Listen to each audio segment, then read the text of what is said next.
Welcome back everyone.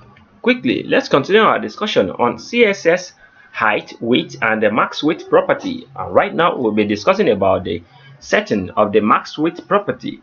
The CSS max width property is used to set the maximum width of an element. The max width property in the CSS can be specified in length values like px, cm, etc or in percentage values of the containing block or set to none.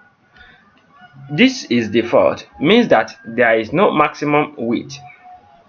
And again, the problem is if a diff occurs when the browser window is smaller than the width of the element 500 pixels and so on, the browser then adds a horizontal scroll bar to the page. Using the max width instead, in this situation, we improve the browser's handling of small windows. See, drag the browser window to smaller than 500 pixels wide to see the difference between the two divs. So, all this grammar I've been speaking all this while. We'll be exploring it in deep details in our next tutorial.